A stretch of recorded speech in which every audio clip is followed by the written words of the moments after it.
जैसा कि आप सभी देख सकते हैं कि आज हम लोग एक नए क्वेश्चन इंटरव्यू क्वेश्चंस को देखेंगे, जिसमें कि हम लोग एक लिस्ट तैयार करेंगे। ठीक है, रीड वैल्यूज फंक्शंस का यूज़ करके, जैसा कि हम लोगों ने पिछली वीडियो में भी किया था। और यूज़र से इनपुट लेकर एक लिस्ट क्रिएट करेंगे। अगर उस लिस्ट में डुप्लीकेट वैल्यूज़ होंगी तो उसको छोड़ करके जो हमारा दूसरा फंक्शन होगा वो एक नया यूनिक लिस्ट क्रिएट करेगा जिसमें सिर्फ यूनिक वैल्यूज़ होंगी। तो सबसे पहले हम लोगों ने एक फंक्शन डिफाइन कर लिया है रीड वैल्यूज़, और एक एम्प्टी लिस्ट ले लिया है जैसा कि पिछले वीडियो में मैंने बताया था। फिर हम लोग यूजर से एक प्रॉम्प्ट लेंगे, ठीक है, जिसमें कि हम लोग ये यूजर से पूछेंगे कि how many entries you want।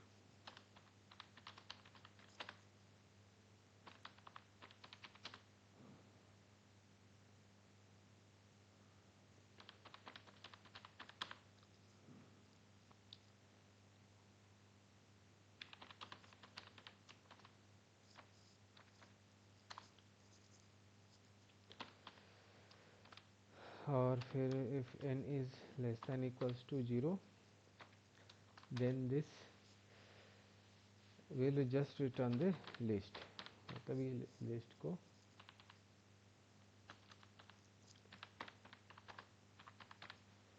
Return कर देगा as it is.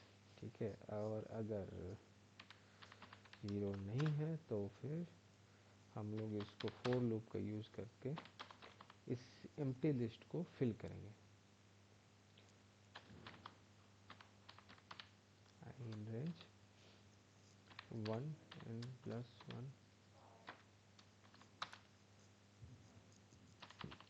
Now we will create a prompt where this for loop will ask to enter the entries, मतलब ये एंट्रीज मांगेगा अब आपसे कि क्या आपको नाम या फिर कोई भी जो सेंटेंस है या फिर कोई वर्ड है ऐसा पुट करो जो कि एक लिस्ट में जाके स्टोर हो जाएगा। फिर तो हम लोग स्ट्रिंग ऑब्जेक्ट चाहिए हमें, तो हम लोग सिंपल इनपुट लेंगे।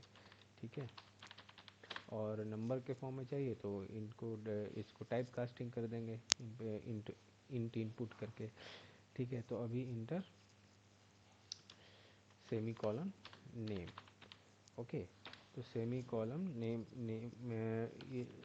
Semi colon values. Okay, and हमको क्या चाहिए वैल्यूज़ में क्या चाहिए, ये जो फॉर लूप में आइट्रेशन हो रहा है हमारा आई का वो हमें चाहिए।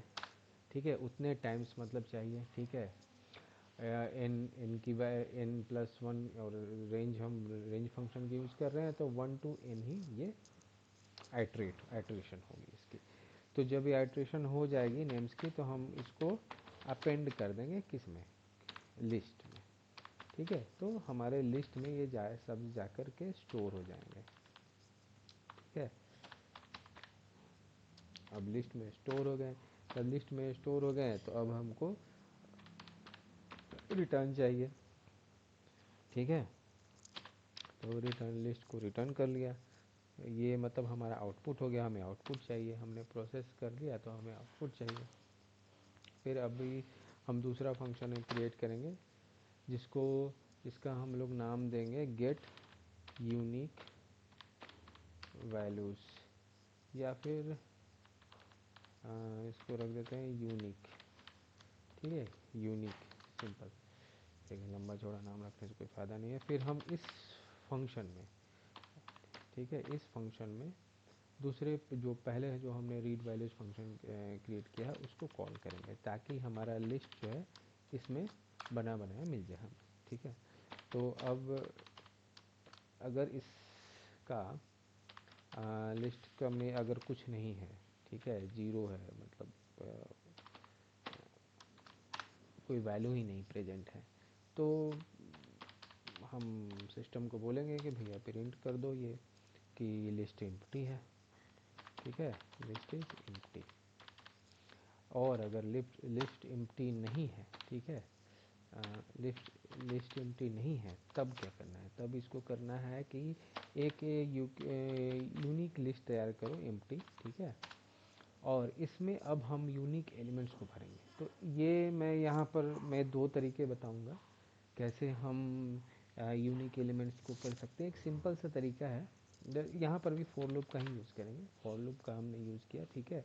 For val in list OBJ, ठीक है जी, क्योंकि लिस्ट ओबीजे को हम लोग ने वेरिएबल एक नाम दिया है रीड वैल्यूज़ को रीड करने के लिए, ठीक है। इफ तो अब if val not in UQ list, ठीक है। If val in list of if val not in UQ list, then UQ list dot append val, ठीक है।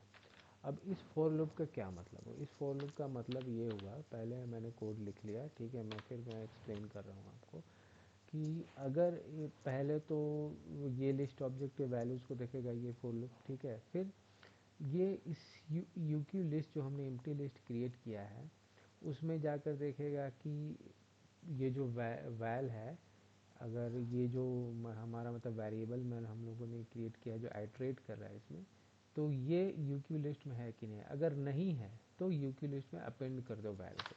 इसका सिंपल मतलब ये हुआ, ठीक है। अब हम लोग अब हम लोग क्या करेंगे, प्रिंट करेंगे, ठीक है। Print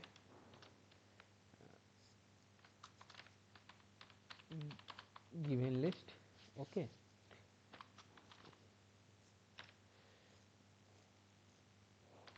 dot format list obj, okay. List obj, फिर प्रिंट करेंगे अपना यूनिक लिस्ट का एलिमेंट्स।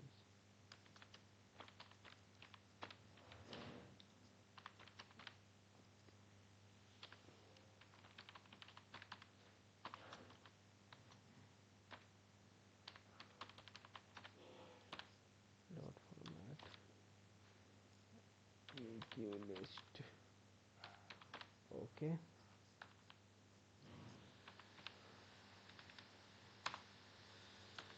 ठीक है, अब हम फाइनली फंक्शन को कॉल करते हैं, ठीक है। मेन प्रोग्राम हमारा है,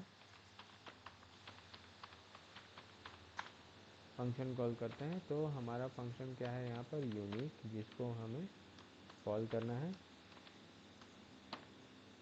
ठीक है। अब हम इस प्रोग्राम को रन करके देखते हैं, इसमें कुछ प्रॉब्लम आएगी, ठीक है। फिर प्रॉब्लम को हम लोग रिजॉल्व करेंगे। तो मान लीजिए कि हम 5 एलिमेंट डाल रहे हैं। पहला है एप्पल, दूसरा है बनाना, ठीक है। तीसरा है बनाना, चौथा है स्मॉल एप्पल, ठीक है। और पांचवा है मान लीजिए ऑरेंज, ऑरेंज, ठीक है। अब गिवन लिस्ट जो है भैया इसमें एम्प्टी आ रहा है। तो एम्प्टी क्यों आ रहा है? Okay,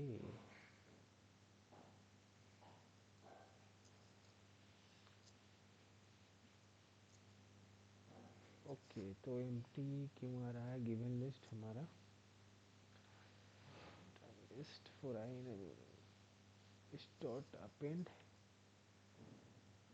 okay, list dot append,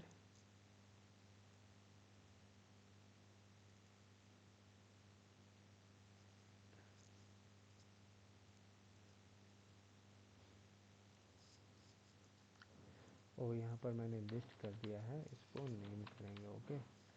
तो नेम किया हमने, तो हमारा मान लो 5 आ गया, तो ये मान लो मैंगो कर देते हैं, फिर से मैंगो कर देते हैं, और फिर से बनाना कर देते हैं, बनाना कर देते हैं, फिर ऑरेंज कर देते हैं। तो अब हमारा आ गया। अब मैंगो क्योंकि यूनिक एलिमेंट है इसलिए तो आप लोग देख रहे हैं कि ये जो है जो केस सेंसिटिव नहीं है, ये हमारा कोड जो है ये केस सेंसिटिव नहीं है, मतलब मैंगो ये भी है, मैंगो ये भी है, फिर भी यूनिक एलिमेंट्स में हमारा आ जा रहा है। तो इसको ठीक करने के लिए हम अपने कोड को थोड़ा सा ट्विक करेंगे, ठीक है। ओके, तो यहाँ पे क्या करते हैं, वाइल डॉट लोअर कर देते हैं, नॉट इन, यहाँ पर पाइथन स्क्रिप्टिंग का यूज़ करेंगे हम लोग थोड़ा सा। पाइथन स्क्रिप्टिंग क्या होता है मैं अभी आपको समझाऊंगा और इसका क्या काम है यहाँ पर, ठीक है।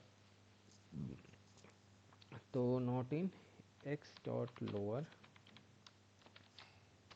Four x in you Q list, ठीक है। अब देखते हैं इसको रन करके कि ये क्या होता है,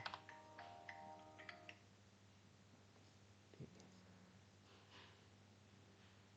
तो इसको जैसे ही हमने रन किया तो फर्स्ट वैल्यू मांग रहा है, मान लीजिए मैंगो, मैंगो, फिर MANGO मैंगो, फिर BANANA बनाना, बनाना स्पेलिंग रॉन्ग हो गया, BANANA। तो आप देख सकते हैं ये यूनिक एलिमेंट्स को प्रिंट कर रहा है।